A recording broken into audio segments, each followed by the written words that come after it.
We had a sit-down conversation with CEO, the CEO of Seedsman.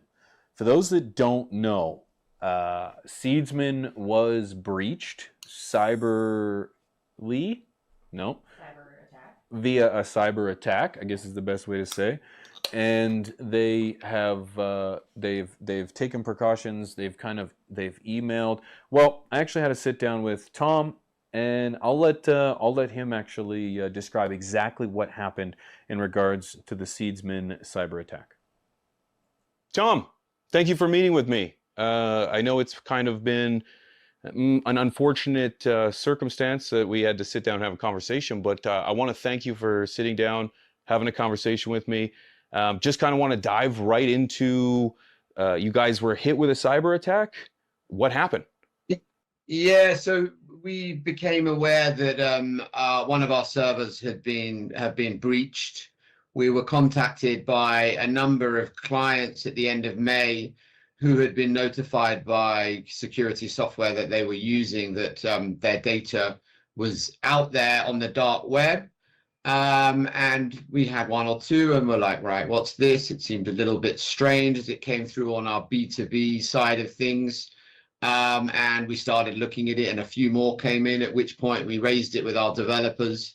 And then in the end, we got by the end of May, about 20 different inquiries. So we went into kind of full investigative mode and closed extended access to servers, so limited it to the very essential people on our team, so our team and our developers team, and really started to have a look at things.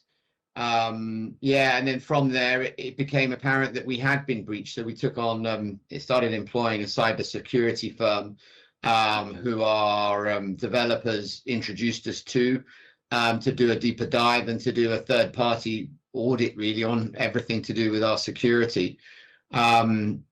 Yeah, we kind of took advice from all sides because we operate in different countries. We wanted to make sure we were doing the right thing. The first thing really was to to find out where the leak or the breach may have happened, and then to make sure everything was tight and secure, and then ultimately to notify everyone who was affected as soon as we thought that we were safe enough with our systems to do that. In that process, we also took some legal advice. We had to report it in the UK, where our head office is, to a body called the ICO. So it was registered there. We were then taking advice. We kind of knew we had to tell customers, but there was a little bit of caution because of the nature of the data and the products that we sell. And we wanted to make sure we were doing it absolutely right with our systems tight, and kind of confident that we were on top of things. So I think that the email went out to all those affected around the 18th of May. So about 18 days after we kind of initially first thought that something might have happened. It became apparent later that the breach happened, we believe, on the 3rd of April, having identified where it happened, which wasn't immediately apparent to begin with. We then kind of narrowed that down and tracked it down essentially. Okay, you answered quite a few questions there. So it took about 18 days to kind of get a response, and then or to understand what was going on, to get a response, and then to move forward. How many people do you think were affected, roughly? So we know that there was about 780,000. So this was a big amount of data. It was people that had accounts on our website between 2018, I think it was May 2018 and December 2022. They weren't necessarily people that had bought. They weren't necessarily people that had all their information there. It could have been emails, names, addresses, phone numbers, but it wasn't full records for everybody. And yeah, it was, like I said, December 2022 and prior. And there was absolutely no financial information and no passwords that they took. That's really not that other data isn't important either. Of course. No, of course. And you said when you found out, via the dark web? So we found out from customers initially. We then employed a cybersecurity team who found some reports on the dark web where a lot of this stuff goes round. And it was available on the dark web, but it is no longer available. But we can't guarantee that that will always be the case. But the data has been removed at the moment. Okay. And of course, without getting into too much detail, what are you doing about the attack? Can anybody be held responsible?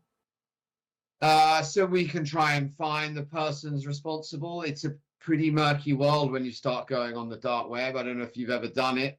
And there's a lot of hacker forums and people doing things quite openly, but they use Tor browsers, they use VPNs and the like.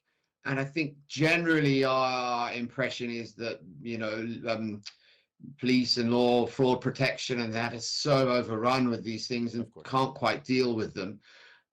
We've reported it to fraud action in the UK. Beyond that, our cybersecurity team are carrying on doing investigations. They believe our systems are tight, but we are going to have continued penetration testing with them. So they test everything on all of our servers. The server that we were using has now been decommissioned. And yeah, they're now absolutely testing everything else. Okay, Tom. And then how can we guarantee, or can we really guarantee that this doesn't happen again? We are confident now that it won't happen again. I don't think, in all honesty, you can ever 100% say that. Any company can 100% say that.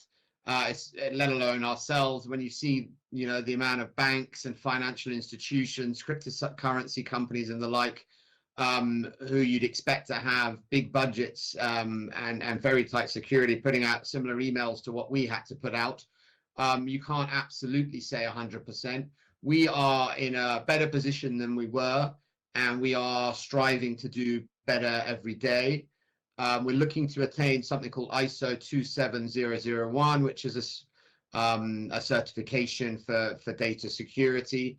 And we're putting all of our staff onto cybersecurity training, because the kind of progression of these criminals continues. One thing may get nailed down with software or whatever, they're very innovative and new things come at you.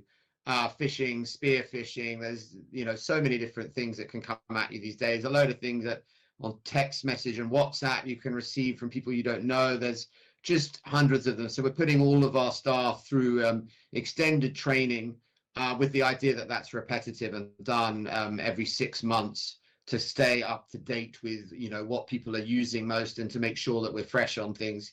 And then it's just allocating a budget each year to ensure that we're on top of this and ahead of the game, really.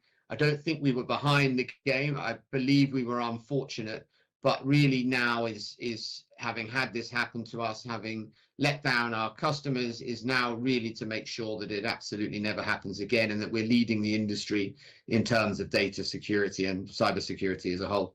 Brilliant. And Tom, if anyone had any questions in regards to this whole thing, is there a place where they could go? Yeah, so we invited, when we notified everyone who was affected, if you haven't received an email, do check spam folders and the like. If you're at all concerned, then get in touch with us through our website, through our ticketing system. And we've had a number of people requesting to have their data removed, which we've done, and that's done in 48 hours. We've had some people asking, what data do we have on them? And as long as we can identify them with emails, then we can provide that information and then either remove it or not as to their wishes. But yeah, to come through the website, come through the ticketing system on the website, and we'll respond super quick at the moment. Tom, thank you very much for sitting down with me. I appreciate it. I do know you guys let us, the influencers who were working with you guys let us know right away, gave us as much information that you had right away. I was impressed by the way that you guys were very forward about the information that you had and the sequence of events that occurred. And I was very satisfied in the way that you guys handled an unfortunate event like this, regardless of the nature. I think being forward-facing, honest, and transparent with your process, it works in your favor. And I commend you and your team for working quickly and swiftly on trying to get on top of this. Tom, thank you. Thank you. CEO of An Seedsman. absolute, Go ahead. absolute pleasure, and thanks to you. And yeah, sorry to any of those affected. We really do take this very seriously. We let a few influencers know before we sent that email out, because there are people that are tied to our business, and we wanted to make sure that they were very aware and in tune with it. Otherwise, there is a page up on the website. If you Google Seedsman data breach, that we're going to leave up there, and we will update with our progress in terms of certification and all the training that we do, so that people can see the progress that we're making. Awesome. Thank you very much, Tom. Appreciate the conversation. Thanks for meeting with me. Thank you very much. Have a nice evening. Thanks, Tom. Want to give a huge shout out to Tom for meeting with me. I want to say that that's probably one of the best ways that one could handle that kind of situation, because, you know, there could have been a lot of, well, let's just say, had he mentioned anything about whittling canoes for blind kids, I honestly think the reputation, the company would have had a tough rebound from that one. So huge shout out to Tom for meeting with me, guys. What do you guys think?